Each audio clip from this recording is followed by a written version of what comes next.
हिंदुस्तानियों, अभी जो है कोविड-19 का पीरियड चल रहा है भारत के अंदर, और इसमें कई लोग ऐसे हैं जिनको कोविड-19 का फुल फॉर्म भी नहीं मालूम। कोविड-19 जो है ये एब्रीविएशन है, इसका फुल फॉर्म ये है कोरोना का CO और वायरस का VI और डिसीज़ का D, और 31 दिसंबर 19 को जो है ये क्रिएट हुआ था, इसलिए इसको कोविड-19 कहते हैं। तो प्यारे हिंदुस्तानियों, मैं आपसे कहता हूँ कि SMS का इस्तेमाल करें। SMS का फुल फॉर्म है social distance, sanitizer and mask. इस SMS को न भूलें और stay at home and save your life. और मैं अल्लाह से दुआ करता हूँ, मैं Abdul Majid Attar, all India minority front का मैं स्टेट प्रेसिडेंट और हैदराबाद लोकसभा सिटीज़न काउंसिल का प्रेसिडेंट बात कर रहा हूँ। अभी जो मेरे दोस्त जनरल सेक्रेटरी भरद्वाज साहब ने जो बात की है उसको आगे मैं कंटिन्यू कर रहा हूँ। तो प्यारे मेरे हिंदुस्तानी बहनों और भाइयों, मैं अब्दुल माजिद अतार हैदराबाद से ये बोलना चाहता हूँ कि हमारे देश के अंदर जो है हमारा डेमोक्रेटिक कंट्री है, पूरे दुनिया के अंदर सबसे बड़ा डेमोक्रेटिक कंट्री है।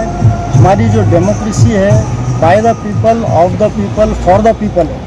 तो इस डेमोक्रेसी के अंदर एज ए सिटीज़न हमारी भी कुछ ड्यूटीज़ है। जैसा आर्टिकल 19 हमें बोलने का और अपना इजहार ख्याल करने का हक देता है, राइट टू स्पीच देता है, तो आर्टिकल 51A हमें जो है फंडामेंटल ड्यूटीज़ भी देता है। तो जब हम किसी MP MLA को जब हम रिप्रेजेंट करके भेजते हैं वोट देकर, तो वो जाकर वहाँ जाकर लोकसभा के अंदर हमारे इश्यूज़ को उठाता है, क्वेश्चन रेस करता है। लेकिन वोट देने वालों में ये अवेयरनेस नहीं है। कुछ लोग पढ़े लिखे हो सकते हैं, जनरली क्वालिफाइड पीपल पॉलिटिक्स में नहीं आते हैं, नॉन क्वालिफाइड पीपल जो है हायर पोजीशन में चले गए हैं। हमारे भारत के अंदर यूनिटी इन डाइवर्सिटी है। तो ऑल इंडिया माइनॉरिटी फ्रंट का मैं प्रेसिडेंट होने की हैसियत से अब्दुल माजिद अतार आपसे ये कहना है, आपके अंदर ये अवेयरनेस चाहता हूँ। हम जिसको वोट देते हैं वो MLA MP जाकर क्या कर रहा है, कितना बजट आ रहा है गवर्नमेंट से, और वो बजट कहाँ यूज़ हो रहा है, इसको अकाउंटेबिलिटी प्रोसेस बोलते हैं। अकाउंटेबिलिटी प्रोसेस सिस्टम हमारे पास नहीं है, क्योंकि रूल्स ऑफ लॉ होगा तो अकाउंटेबिलिटी होगी। इसलिए Lok Sabha constituency all India minority front के तहत बनाया गया है। पूरे जैसा हमारे साथी ने कहा 543 MP के सिटीज़न काउंसिल बनाए गए हैं, इसी तरह हैदराबाद में भी लोकसभा का बनाया गया है। अब रहा स्वच्छ भारत की टॉयलेट स्कीम का, जो एक MP के हाथ के नीचे 1 लाख जो है टॉयलेट होना चाहिए, वो बने हैं या नहीं बने हैं ये पब्लिक को मालूम होना चाहिए। सिटीज़न काउंसिल का मतलब ये है कि जैसा पंच होता है, कोई MP जाता है तो वो जाकर क्या ड्यूटी कर रहा है, कितना फंड ला रहा है, कितना ग्राउंड लेवल पर इसका खर्च हो रहा है, ये हमें मालूम होना चाहिए। इसको कहते हैं अकाउंटेबिलिटी प्रोसेस। इस प्रोसेस के तहत रूल्स ऑफ लॉ होगा तो ये सब होगा। तो मेरे प्यारे हिंदुस्तानियों, मैं आपसे ज़्यादा वक्त नहीं लूँगा।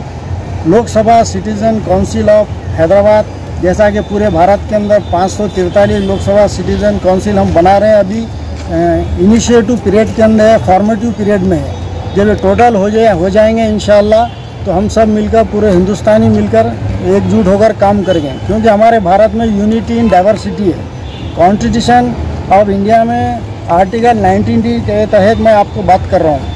आर्टिकल 51A के अंदर हमारे ड्यूटीज़, फंडामेंटल ड्यूटीज़ क्या है उसके बारे में बताया गया। हम वोट तो दे देते हैं। अब जैसा हमारे साथी ने बताया 2014 में 9 लाख करोड़ जो है शौचालय बनाए गए, 9 करोड़ 32 लाख जो बताए हैं, 9 करोड़ 21 लाख जो भी है, नियर अबाउट 9 करोड़ 21 लाख।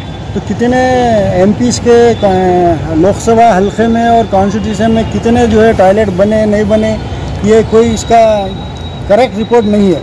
ये काम पब्लिक का है, जो वोट दे रहे हैं तो उनका काम भी है अकाउंटेबिलिटी प्रोसेस पे अमल करना चाहिए। जैसा कि हमारे इस्लाम में हमारे फारूक आज़म जब हुकूमत करते थे तो उनको एक सहाबी ने पूछा था कि भाई आपने नया कुर्ता कैसा बनाए। ये अकाउंटेबिलिटी प्रोसेस होगा तो हमारा देश आगे बढ़ता है। आपको पता है मेरे प्यारे हिंदुस्तानी बहनों भाइयों, चाइना ने 30 साल के अंदर 60 करोड़ लोगों को रोज़गार दिया। ये बहुत बड़ा जो है अचीवमेंट है चाइना के लिए। चाइना हमारा दुश्मन नंबर 1 है, लेकिन उसका जो काम बहुत सही हुआ है। 1960 के अंदर चाइना, भारत और साउथ कोरिया की सेम पोजीशन थी इकोनॉमिकली और एजुकेशन लेवल पर, लेकिन अब आज देखो साउथ कोरिया के अंदर 100% एजुकेशन है, लेकिन हमारे भारत के अंदर उतना एजुकेशन पे मेहनत नहीं हुई। चाइना के अंदर इकोनॉमी के ऊपर मेहनत हुई, आज उसकी जो इकोनॉमी नंबर 1 है।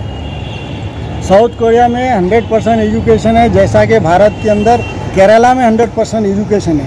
तो मेरे प्यारे स्टूडेंट्स, कॉलेजियन पीपल्स, मेरी बहनों और भाइयों, आपसे यही रिक्वेस्ट है, सिटीज़न काउंसिल ऑफ इंडिया से जुड़ जाएं।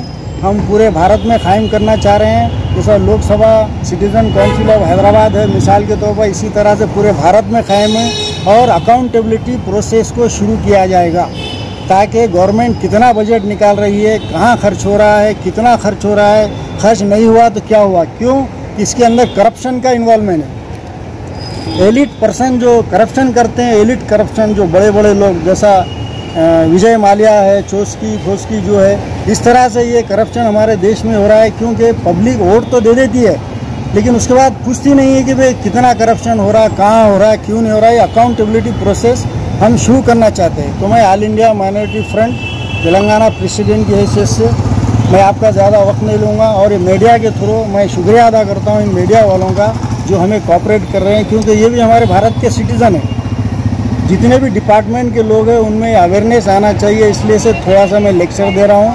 क्योंकि I am a very good student, I am not teaching you, I am not preaching you, I am just asking you. तो आप में ये अवेयरनेस आ जाए, हम किसको वोट दे रहे हैं, कह के लिए दे रहे हैं, वो वोट लेकर क्या कर रहा है, कितना बजट पास करवा रहा है, कितना नहीं कर रहा है। जैसा मिसाल को तो एक एमपी के लिए एमपी लाट फंड होता है, जो सालाना जो है 5 करोड़ रुपए सेंक्शन होते हैं, 5 साल में 25 करोड़ रुपए, लेकिन ये वोट देने वालों को नहीं मालूम, कुछ लोगों से। तो ऑल इंडिया माइनॉरिटी फ्रंट ये चाहता है कि पूरे हिंदुस्तानियों के बहनों भाइयों के अंदर ये अवेयरनेस आ जाए कि एमपी लाट फंड क्या होता है, एमएलए लाट फंड क्या होता है। एमपी को 5 करोड़ ईयरली, एमएलए को 3 करोड़ ईयरली और कारपोरेटर को 1.5 करोड़ रुपये ईयरली आते हैं। ये पैसा कहाँ जा रहा है, कितना खर्च हो रहा है, नहीं हो रहा है, तो इसमें एलिट करप्शन कौन कर रहा है। तो इसमें क्या है, रूल्स ऑफ लॉ होगा तो ये सब खत्म हो जाएगा। और लास्ट में मैं एक बात बोलकर अपनी बात ख़त्म करता हूँ कि हमारे देश में ऑल इंडिया माइनॉरिटी फ्रंट ये चाहता है कि हमारे देश के अंदर जुडिशरी नॉन अलाइंड हो, पुलिस डिपार्टमेंट भी नॉन अलाइंड होना चाहिए और नेशनल मीडिया भी नॉन अलाइंड होना चाहिए। जैसा कि जिस मीडिया के माध्यम से मैं बात कर रहा हूँ, इन मीडिया वालों का मैं बहुत बहुत शुक्रिया अदा करता हूँ। ये लोग अच्छा कोऑपरेट कर रहे हैं। इसी तरह अगर ये कोऑपरेट रहे हैं तो वो दिन दूर नहीं जब हमारा देश चाइना से भी आगे निकल सकता है। मगर हमारे देश के अंदर अकाउंटेबिलिटी प्रोसेस बहुत कंपलसरी है। जो लोग अकाउंटेबिलिटी प्रोसेस इस देश में चाहते हैं तो मेरा मोबाइल नंबर ले सकते हैं, उस पर आप कांटेक्ट कर सकते हैं। मेरा मोबाइल नंबर है 9014989116। मैं अब्दुल माजिद अतार हैदराबाद से। Thank you very much. और मीडिया वालों का भी मैं शुक्रिया अदा करता हूँ, जितने भी मीडिया वाले सपोर्ट किए हैं, थैंक यू वेरी मच। जय हिंद, जय भारत।